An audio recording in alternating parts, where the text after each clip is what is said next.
Chers internautes de la page Kassomaïl officielle, la page YouTube de Kassomaïl officielle, nous vous disons bonsoir ou bonjour où que vous soyez dans le monde.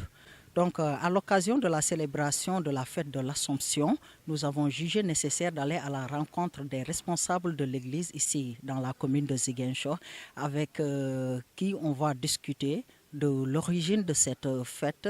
Cette année, l'année 2021, nous sommes là à Lindiane où nous allons nous entretenir avec un responsable, en l'occurrence avec Christian Sagna, qui va nous clarifier c'est quoi la fête de l'Assomption, pourquoi on célèbre la fête, et sur ce, nous allons lui laisser la peine de se présenter avant de revenir sur notre thématique et sur les questions auxquelles il va apporter des éclaircissements. Ce sera nettoyé.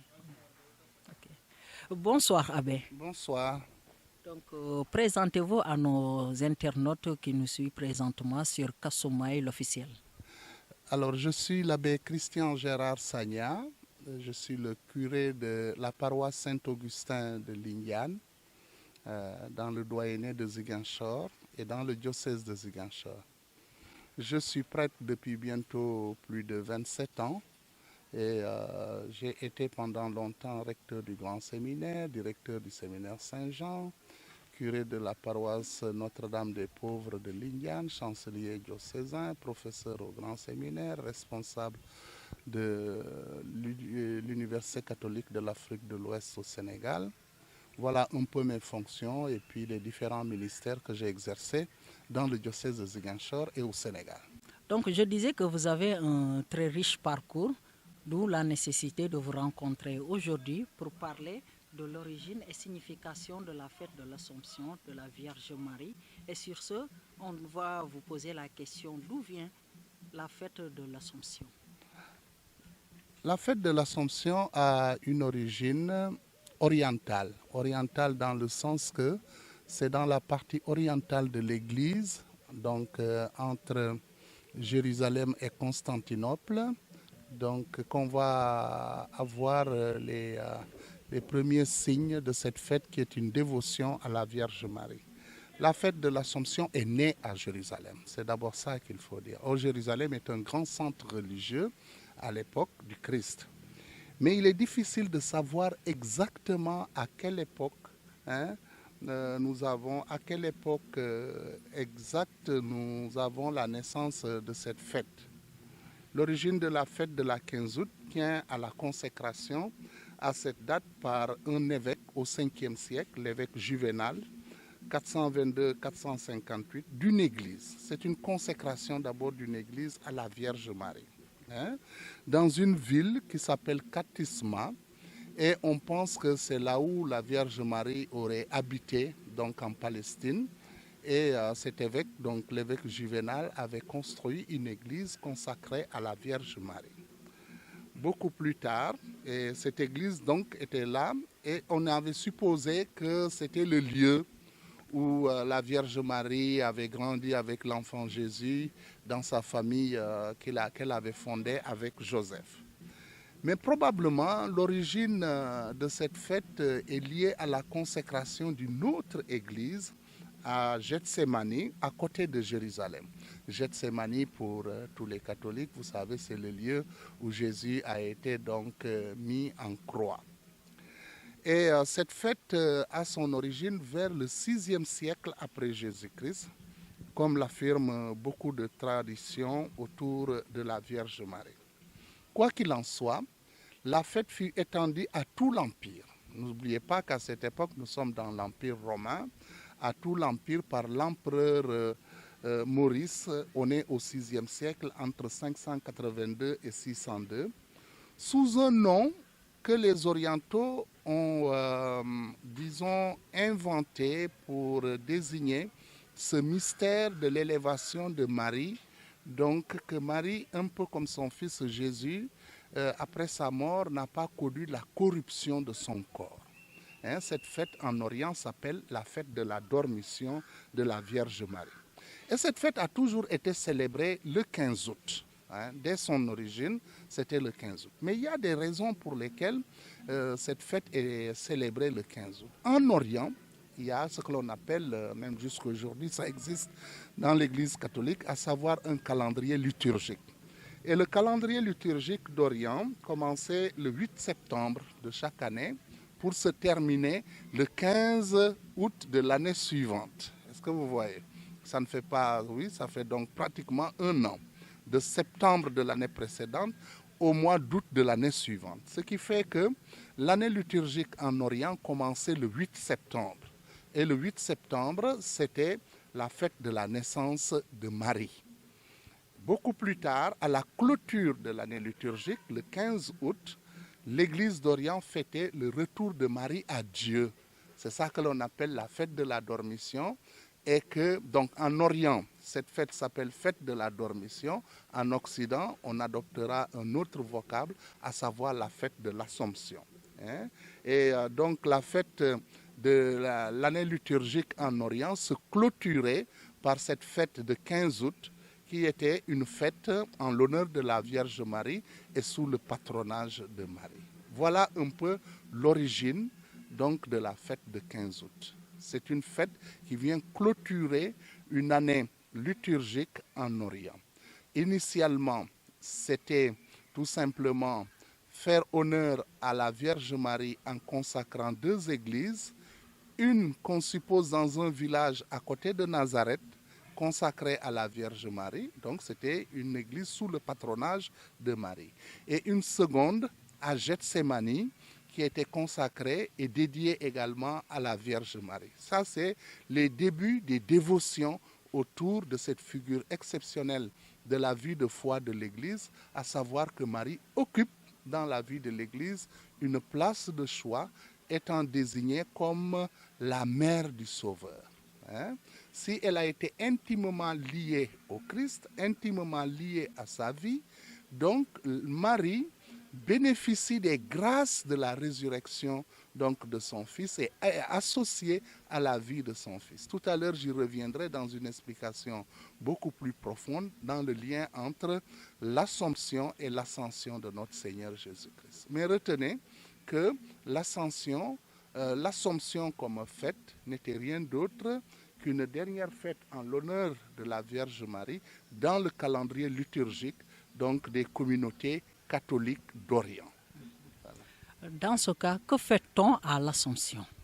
Alors, il faudra dans l'explication aller beaucoup plus loin parce que entre la Dormition, donc comme elle a été fêtée en Orient, dans la partie occidentale de l'Empire romain, l'Église donc de Rome va adopter cette fête en l'honneur de la Vierge Marie un peu plus tard, pratiquement vers le 7e siècle, en 690. On pense que la fête de l'Assomption a été instaurée par le pape Serge Ier entre 687 et 701 de l'ère chrétienne. Ce pape-là, Serge Ier, était d'origine orientale. Est-ce que vous voyez ce que je veux dire? C'est lui qui a tout simplement importé cette fête qui se faisait en Orient. Il l'a ramenée jusqu'à Rome en instaurant cette fête dans la partie occidentale de l'Empire. Mais la fête de la Dormition ne va pas donc avoir la même appellation en Orient qu'en Occident. En Orient, la fête de la 15 août s'appelle la fête de l'Assomption. C'est là où vient donc cette appellation. Elle fut longtemps accompagnée, cette fête-là, de processions nocturnes en l'honneur de la Vierge Marie, etc. Et beaucoup plus tard, à cause de beaucoup d'abus qu'il y a eu autour de ces processions-là, elle fut supprimée. Elle a longtemps été procédée par un temps de jeûne. Le jeûne étant donc une démarche spirituelle pour mieux rentrer en communion avec Dieu, mais aussi pour mieux élever son âme, mieux élever sa prière vis-à-vis de Dieu lui-même. Et c'est comme ça qu'elle va se répandre de Rome. Cette fête va se répandre pratiquement dans tout l'Occident que nous connaissons aujourd'hui. Cela veut dire dans toute l'Europe du Sud, mais bien au-delà. Elle pouvait être le temps, donc c'était un temps de festivité. Parce qu'à la 15 août, nous sommes dans l'été.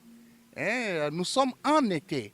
Donc, et pendant cette période de l'été, c'est la période des récoltes, c'est la période où l'on recueille le fourrage pour les bêtes. C'est devenu pratiquement comme une sorte de fête paysanne et une fête d'action de grâce pour les prémices de la récolte à l'occasion donc de, comment ça s'appelle, du temps de l'été qui est un temps ensoleillé, et c'était le temps de la récolte de tout ce qu'on avait semé pendant l'automne et qui a grandi pendant l'hiver et qui est récolté durant l'été.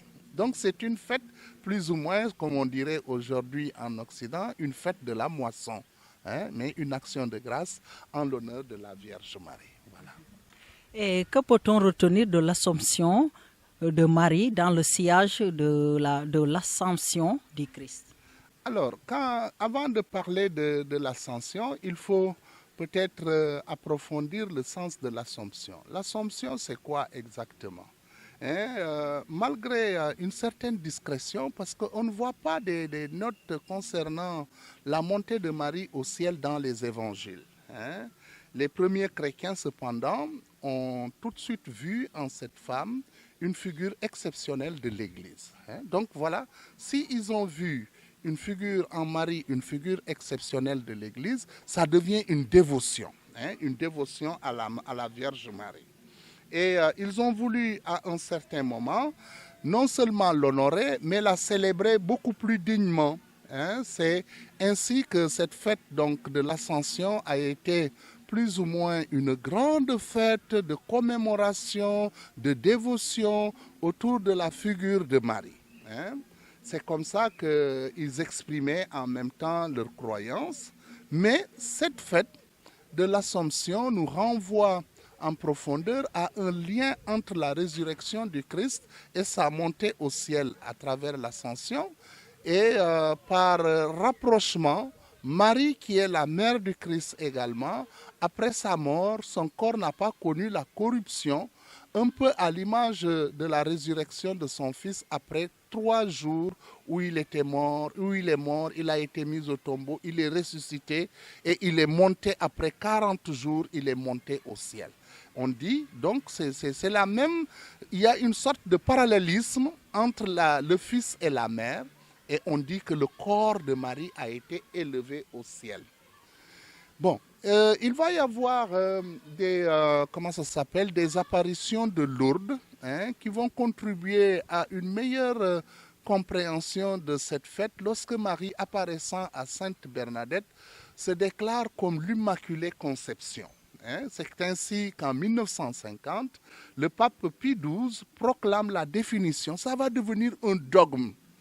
Cela veut dire un objet de foi proclamé par l'Église. Et l'Église tient cet objet de foi comme quelque chose qui relève de sa croyance, de sa foi. Et par conséquent, ce n'est pas quelque chose à prendre simplement au premier niveau. Ainsi donc, le pape Pie XII, en 1950, donne une définition dogmatique de cette célébration, officialisant la montée au ciel de la Vierge Marie. Le pape Pie XII estime même utile de proposer une définition en disant « La Vierge Immaculée, préservée de toute atteinte de la faute originelle, ayant accompli le cours de sa vie terrestre, fut élevée corps et âme à la gloire du ciel. » Voilà donc l'affirmation. Elle fut élevée comme le Christ est monté au ciel. Marie également est montée corps et âme, elle est montée auprès de Dieu. Elle a été exaltée par le Seigneur comme reine de l'univers. Et cette définition va donner une autre fête à côté de l'Assomption, Marie, reine de l'univers, pour être ainsi entièrement conforme à son Fils. Il y a une communion et d'être entre le Fils et la Mère, et une communion dans pratiquement une certaine dignité, hein, que l'Église reconnaît à Marie, hein, en raison de sa maternité divine. Hein. Et voilà, Marie est le Seigneur des Seigneurs, le Christ lui-même, qui a été victorieux du péché et de la mort. Sa maman également entre à faire partie de la vie du Fils. Cette définition, comme je l'ai dit tout à l'heure, fait partie des dogmes de l'Église catholique, ce qu'elle retient comme un objet de sa foi. L'ascension donc du Christ est liée dans une certaine mesure à l'ascension du Christ. L'ascension du Christ, c'est la montée de Jésus au ciel 40 jours après, donc, après Pâques. Tandis que l'Assomption veut nous renvoyer au fait que Dieu lui-même a assumé toute la vie. Il a assumé tout l'être de la Vierge Marie et l'a enlevé pour la faire entrer dans sa gloire. Hein? L'étymologie donc du verbe Marie ne se lève pas toute seule vers le ciel.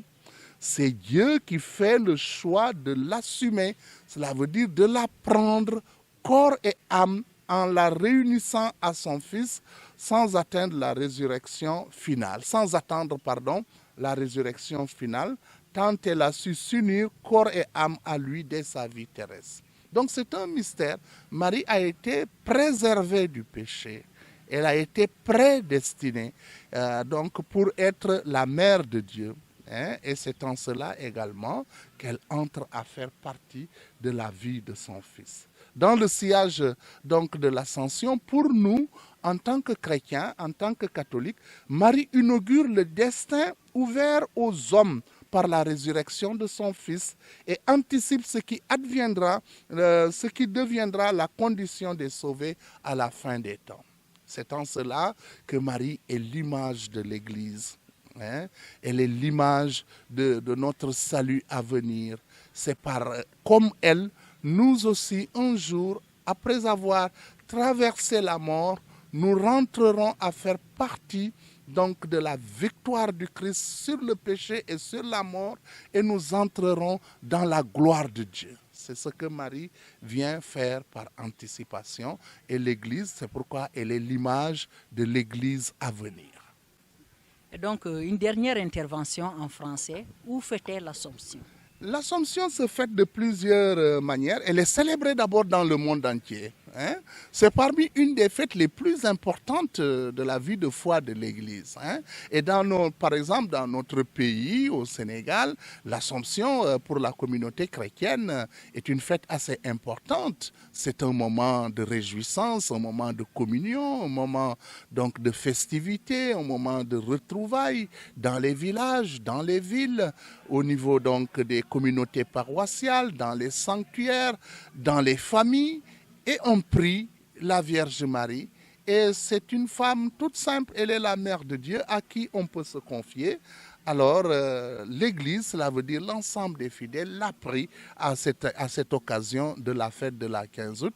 Même si la 15 août, donc fête de l'Assomption, n'est pas la seule fête dédiée à la Vierge Marie. Il y en a beaucoup d'autres au cours de l'année. Mais celle-ci représente une des fêtes majeures donc en l'honneur de la Vierge Marie. Chaque année, il y a de nombreux événements et rassemblements qui sont organisés. Des pèlerinages, des messes paroissiales, des processions dans les sanctuaires diocésains, des prières dans des petites chapelles, des prières comme à cette grotte où nous nous trouvons. Et alors les chrétiens prient la Vierge Marie dans une prière toute simple, la prière du Je vous salue Marie. Hein? Qui est une prière simple, une prière profonde, une prière d'attachement, mais une prière où véritablement chaque chrétien honore Marie comme étant sa mère, où chaque chrétien la regarde comme étant celle qui définit notre avenir auprès de Dieu, où chaque chrétien la regarde avec confiance et essaie de progresser dans sa vie de foi, où chaque chrétien la regardant avec foi voit en elle la mère du Sauveur qui nous stimule dans notre vie de foi et dans notre démarche de vie en Église. Alors, véritablement, que Marie soit celle qui est aux côtés de chacun d'entre nous en cette période de pandémie qu'elle nous épargne de tout mal et qu'elle protège notre humanité, notre pays de cette maladie qui depuis bientôt 2 ans nous assaille, de cette maladie qui depuis 2 ans a mis par terre beaucoup de nos structures, qu'elles soient économiques, qu'elles soient sociales. Véritablement, c'est l'occasion pour chaque chrétien de confier à Marie sa santé et de confier à Marie la santé du monde entier. Voilà. Et donc, Abbé, nous vous remercions éternellement. Et puisque nous nous trouvons aussi au niveau de cette grotte, un lieu saint, donc à l'endroit de cette fête, vous l'avez dit, à laquelle nous nous acheminons tout droit. Donc, un conseil à la communauté chrétienne et à la communauté de l'humanité tout entière. Le conseil que nous pouvons faire, ou l'appel que nous pouvons faire, c'est de dire aux gens véritablement, ce jour de la 15 août, fête de l'Assomption, est un grand jour de réjouissance. C'est un grand jour où nous pouvons redire toute notre foi et notre confiance en Dieu à travers la Vierge Marie. C'est un jour de prière, comme je l'ai dit tout à l'heure, où nous pouvons tout simplement confier à Marie tous nos soucis, nos préoccupations. Et je crois qu'en cet instant, qu'en ces moments, la grande préoccupation de l'humanité, c'est de pouvoir traverser et sortir dans la paix et la bonne santé cette pandémie qui est là, qui est dans le monde entier et qui nous fait douter peut-être de beaucoup de choses dans notre vie. Que Marie, qui est notre Mère du ciel, nous aide et nous réconforte. Amen. Donc, chers internautes de la page l'officiel Kasumai TV, donc c'était notre rubrique aujourd'hui religieuse concernant la fête de l'Assomption, une fête à laquelle on s'achemine tout droit. Donc nous avons jugé nécessaire de venir à la rencontre des spécialistes, des responsables de l'église ici au niveau de la commune de Ziguinchor. Donc c'était tout pour aujourd'hui. Nous vous disons à la prochaine.